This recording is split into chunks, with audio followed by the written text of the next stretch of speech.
This new game called Summon Heroes popped up on my recommended, and now I have about 10 playtime hours. If you like simple loops, strategy, and RPGs, you might like this. Think Cookie Run Kingdom. It's in beta, there's lots to be added, but it's not those generic anime games. The maps, animations, and models are well polished. It's made by the same studio as Robloxian High School. I've been figuring out the mechanics. I've hit some walls while soloing the game. I just want to share my experience and some tips I've learned after lurking around everywhere. There's 3 codes: Legend, 500 gems, and Delay Heroes, all caps. Hopefully they're still active. So here's the premise. You're a summoner and you're trying to save the world from evil. We seem uninvited in each world, like there's secrets going on. The gameplay is simple. You battle each stage, make your units stronger, and repeat for each map. I cleared each stage as fast as 2 minutes and 7 minutes. The whole time, you're watching your 3 units fight several waves of enemies, eventually reaching the boss. The final stage of each map always has a unique boss.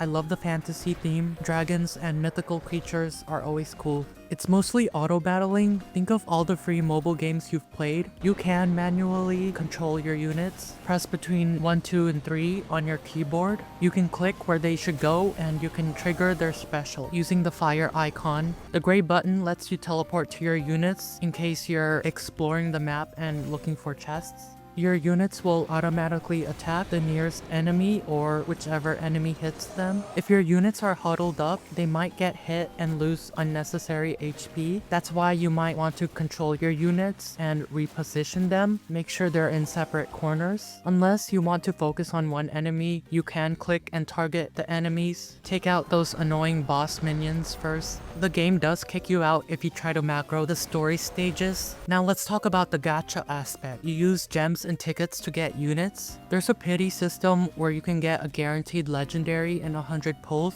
I wish there was a pity for mythics too. I've done about 300 summons and still no luck, but you can survive without one. I'm happy with my legendary units. You know me, I love RPG classes that are support oriented or can summon creatures. It's fun watching minions fight while you cheer them on in the backlines. That's why I used the slime summoner in the first few maps before the stages started becoming unclearable. The problem is that she gets too close to the enemies and the slimes die too fast. I eventually switched her for Bear Tamer and progression was more bearable. Get it? This is the only rare unit that's worth the hype. Maybe Ice Mage too. My first legendary pull was the Abyss Lord. I didn't know better. I just liked his blue underworld aesthetic. He can definitely tank, but his animations are slow. I heard he's good for PvP, but I don't like PvP.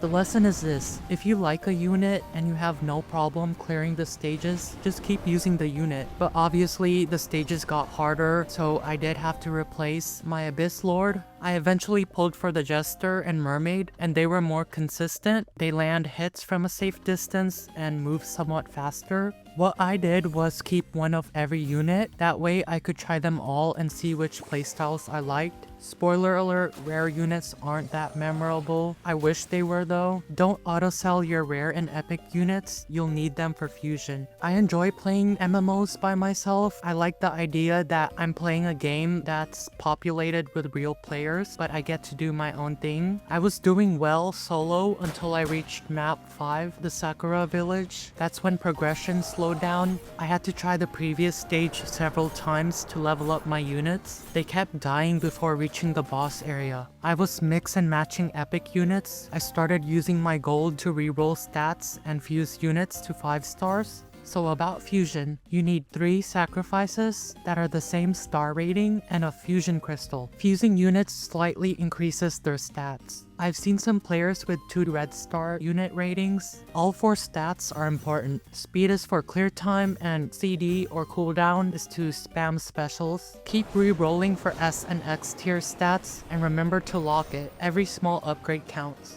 I eventually reached the 6th map, Evercrest Academy, which is my favorite map visually. I got stuck again, no gold or gems, pure broke. I was level 76 farming a level 64 area. How embarrassing is that? Perhaps a skill issue. I heard map 4, stage 4 is good for farming. The canyon is small, you get fast clears and good drops like food and fusion crystals. If you are stuck, find people to queue up with. When there's more units on the field, you can easily clear out all the early enemies. Aside from dailies, the Nightmare Circus, that endless mode, there's also an AFK map in the lobby. You commonly see these AFK things in Roblox games, so your units attack training dummies while you passively collect coins and gems. You don't get kicked after 20 minutes. Whatever developers need to do to secure that hourly check, it's fine. I need help. I'm stuck on the last map, 7-5. Leviathan's Eye is a huge map. It was around this point where grinding started feeling monotonous. Maybe I'm just getting old. This is a feeling I catch myself noticing in every gacha game or RPG I play. That's why I take breaks. I'm trying to learn to enjoy the process and immerse myself in other content like the story. Don't be afraid to use your resources. You'll be farming for them anyways. Also, raids are coming soon, next week.